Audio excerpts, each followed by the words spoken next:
Hello, everybody. Aiden here, and welcome to another video on Around the Slice Entertainment YouTube channel.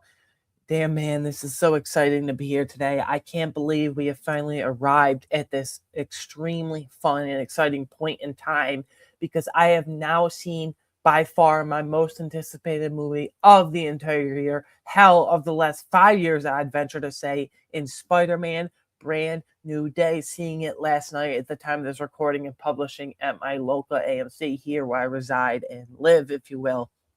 So I'm here, as always, to review and discuss it with you guys in terms of giving you my positives, negatives, and as is tradition, a concrete final score at the very end for you and I to have on record going forward. Before we dive in and break down that whole fun stuff, though, if you enjoy this type of content at all, please consider liking this video today and subscribing to the channel, as we always have fun and interesting coverage coming out around here all the time, such as a new DCU series in Lanterns later this month on a weekly basis on HBO/HBO Max, D23 coverage and thoughts in a couple of weeks with their panel, reveals from Pixar, Disney, Marvel, Lucasfilm, Star Wars, you name it under the Disney banner and umbrella, quote unquote umbrella, if you will, they got it. So please stick around for all of that, plus so much more. Man, where do I even begin? This was awesome, as evidenced by my final score at the very end, but let's start with positives. Let's get the elephant out of the room.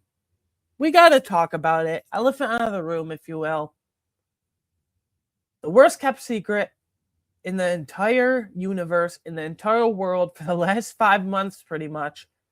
We all expected it. Sadie Sink is, of Stranger Things fame, Sadie Sink is officially Jean Grey in the MCU now, in Spider-Man Brand New Day now. We all knew it was coming, but what I didn't know, so when it was revealed, I was excited, it was expected, but ultimately I was relieved that the speculation was finally over. Personally, I let out a big sigh of relief that it was finally confirmed. No more speculating. I was in that seat, I was in that chair seeing them say Jean Grey on the paper and out loud. But I didn't realize, damn, guys, I didn't realize how much this girl would play a big part in this world now with the whole interconnected webs, no pun intended, for lack of a better term, with the DODC, with the Department of Damage Control, as we saw in Wonder Man, as we saw the beginning remnants of in Spider-Man No Way Home. I knew Jean Grey would be here, but I didn't know she would play such a substantial part of this movie. You could argue, and I think I am arguing right now, that Jean Grey is just as important of a main character in this movie as Peter Parker himself, as Spider-Man himself. This is just as much Jean Grey's movie as it is Spider-Man's movie at its core, at its heart, at its soul, guys. And for that, I applaud them. I thought they balanced the two characters wonderfully. Speaking of the latter, speaking of Spider-Man, I loved how personal of a story this felt, in the fact that at the end of the day, at its core, this is really a Peter Parker character study. Obviously, in real life, in real time, it's been 4.5 years since No Way Home, since he's about to graduate high school. Now he's graduated to college, or at least linearly in this timeline, or whatever you want to call it. He is supposed to be graduating college, and you can see how he's matured, how his senses are maturing with him, how his body, for lack of a better term, is maturing with him, and all that comes with it. He learns to accept help more and more, and this is a true character study of Peter Parker. Listen, in the MCU, I love action scenes as much as anybody. I like to see shit go down. I like to see shit flying around New York, flying around Manhattan, Brooklyn, Queens, all the boroughs plus more. But sometimes you just need a deeply personal connection with certain characters. And this, at its heart, at its core, I was elated to find out and see throughout this entire movie that this was really a quote-unquote Peter Parker's redemption arc, if you even want to call it that. It felt very personal. It felt very pointed. poignant, excuse me. And for that, I really applaud Destin Daniel Cretton and his team for the direction they took. I mean, like, there were some deep personal moments. You really felt for Peter. You really felt like, damn, this dude's down bad on his luck. Like, he can't catch a break, man. And then he has to go through interact with certain characters around the whole city, whether it's in Brooklyn, Queens, where he grew up, Manhattan, of the like. And that was just really, really like inspiring to see, for lack of a better term. So yeah. Also, I want to talk about the beginning. It's not rushed. Love the pacing, especially in the first half of this movie. This film, Spider-Man Brand New Day, does not waste any time getting into the thick of its plot, getting into the story at its core. Sure, there's that first 10 to 15 minutes of showing Ned and MJ where they are in college, quickly going through all 4 years at MIT in Massachusetts, quickly going through that and about to graduate and then subsequently graduating at that point in time. But that only takes up 10 to 15 minutes. That's just like a quick catching up on what's going on with all our certain characters, whether it's Peter, whether it is MJ and Ned or Ned, excuse me. I love how we get right into the thick of the plot. It's not bogged down by any like meaningless story beats, like multiple flashbacks for the whole first or second act of the movie, damn near. Like, no, it's 10 to 15 minutes, boom, boom, boom, catch up, and boom, here's the shit. Like, you're thrown right in the shit, and I think it's fantastic. People say the first half of the movie isn't as good as the second half. I completely disagree. I liked how personal the first half felt, and that goes back to my point of this is really a true character study of Peter Parker himself. I love catching up with Ned and MJ for the first 10 to 15 minutes, but I also love after that how it just throws us right in, if you will. Next, Punisher, Frank Castle, aka Punisher. I love that dude now, man. Whenever he's on screen, there's just a certain gravitas with Jon Bernthal. I thought he was just a phenomenal and fun addition to this cast. I hope he's a major player, or at least major supporting player and character as a whole going forward in the MCU, because, like, fun personal fact here, Jon Bernthal is absolutely one of my favorite working actors today. He plays all the same characters, high energy, kind of cunning, very calculated, hyper character in every single movie he's in these days. But that's okay. Whether it's in The Bear, whether it's in the Odyssey a couple weeks ago, whether it's here in Spider-Man Brand New Day, whether it's in the Punisher special or Daredevil Born Again seasons 1 and 2, hell for that matter, he's the same character in all of them. But I love him to death. He provides some great comedic relief, but when he needed to get serious with, let's say, Peter Parker in the hospital, he got serious with Peter Parker in the hospital. And it's actually fun, witty banter. Peter's like, "Are you crying?" It's like, no, I ain't crying. He's hilarious. Like that deep voice, Jon Bernthal deep voice. It gets me every single time. Let's bring in Daredevil. Let's bring in Charlie Cox's Daredevil. Let's bring in Vincent D'Onofrio's Kingpin, like in a Spider-Man movie, in the next Spider-Man movie. Imagine that trio from their own little pocket of the New York City Hell's Kitchen they're all from. Let's get them going. At first I thought, I thought Punisher was just going to be a throwaway joke from the trailers. At first, he kind of was, and that didn't worry me. But it's like, oh, that's interesting. Here he is for 5 or 10 minutes, and he's gone, like, poof, gone. Like, no, he plays, like, a major role in setting this whole thing in motion, helping MJ and Peter stay at his house, making them chili, the Staten Island thing. Many witty banter between the three, especially Peter and Punisher. I love... Damn, like Jon Bernthal is such a great actor to me, and even more so Frank Castle, aka Punisher, is such a great character to me. He's just always going a mile a minute. He always wants to fuck shit up in the best way possible, and I really love him for that. Oh man. And I've talked to some family and friends and whatnot, and they seem to absolutely share the same sentiment as well. Not unfortunately, I wasn't disappointed by this movie whatsoever. It met my expectations in spades much more hell, we've been waiting for 4.5 years since No Way Home, December 2021 to July, literally very last day of July 2026. Hell, it better be worth it. It was worth it in spades plus more. But I have a few nitpicks rather. They're not true like negatives. One or two of them are, but let's just call them nitpicks for the sake of argument, for the sake of this discussion today, guys. Two characters I want to shout out in a kind of quote unquote negative light here, if you will. Hulk, who obviously is an OG Avenger, but honestly, he doesn't really provide much substance for me anymore. And then Yelena, the new Black Widow, the deceased Natasha Romanoff's sister.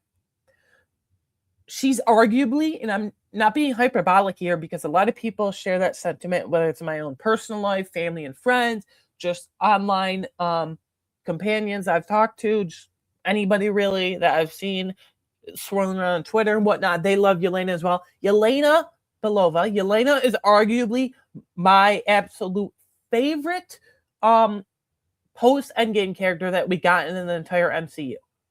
Post-Endgame, Yelena is arguably my favorite new character we've gotten. So, there's that.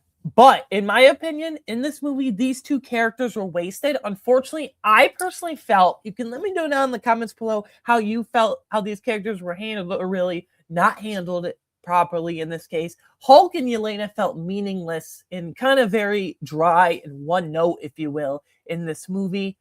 They didn't really have to be here. They kind of just felt throwaway. Like in the beginning, when Peter goes to see Yelena in her mansion, or whatever you want to call it, in the pool, rather, is a weird side quest. It provides some really funny comedic relief moments, and then he contacts her again over a video chat or whatever later in the movie, and she's in the pool again, actually, or quote unquote office, she says.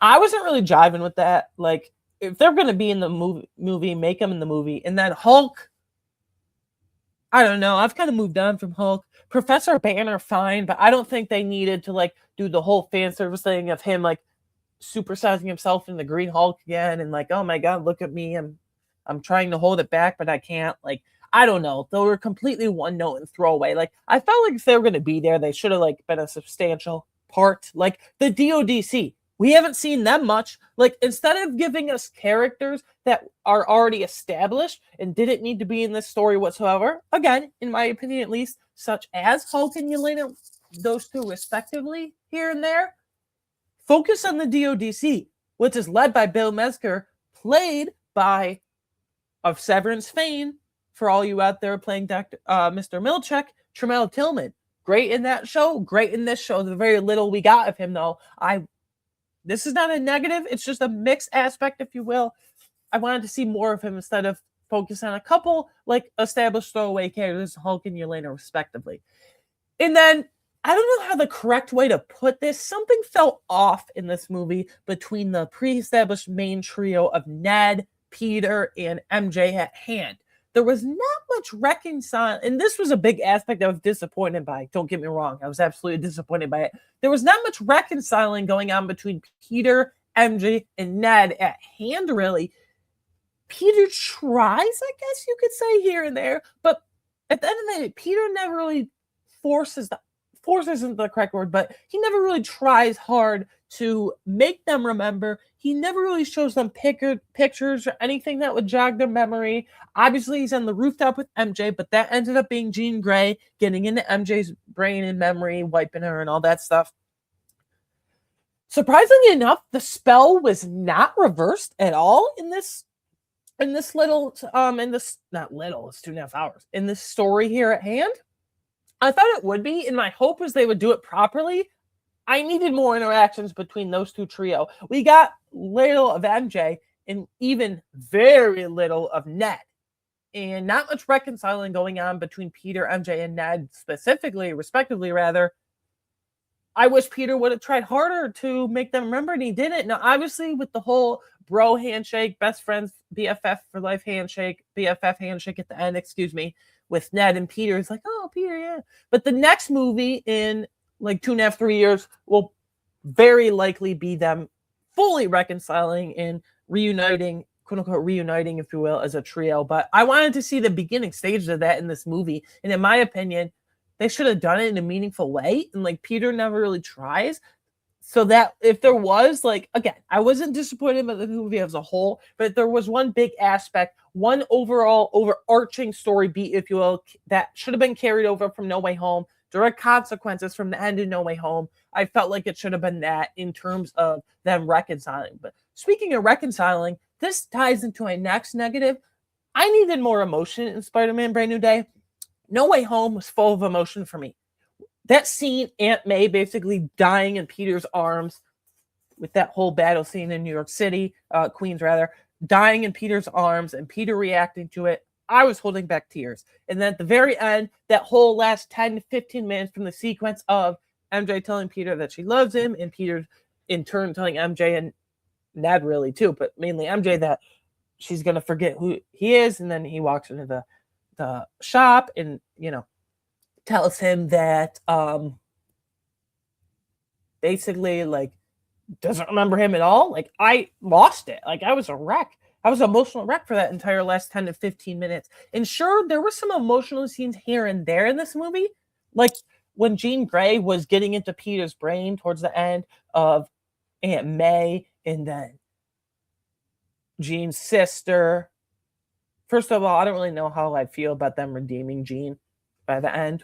I'll have to think about that for sure. But yeah, guys, I needed more emotion. I needed them to sit with more emotional moments. We got emotional moments, but they were very few and far between, and they were very quickly ran through, in my opinion. Like when I know Peter wasn't going to die. There's no way they could do that. But when Peter was there and Jean Grey was like, no, Peter, blah, blah, I thought they should have like played some ominous music, for lack of a better term here, in my personal belief, rather, and they should have like sat with it more. I needed more emotion. In the emotion we got, I needed them to sit with it more, if that makes sense.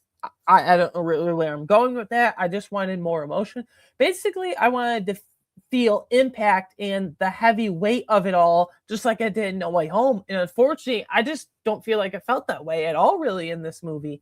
Again, few and far between, but we should have gotten it more often, and we should have gotten longer, prolonged sequences of it as well. Okay, we gotta talk about heavy spoilers, obviously. The post-credit scene, the locator app that Ned made. Peter's now in space. Peter's going cosmic. What does this mean? One, I know for a fact he's going to be in Avengers Doomsday, guys, on December 18th. There's no way in God's green earth that he's not in Doomsday.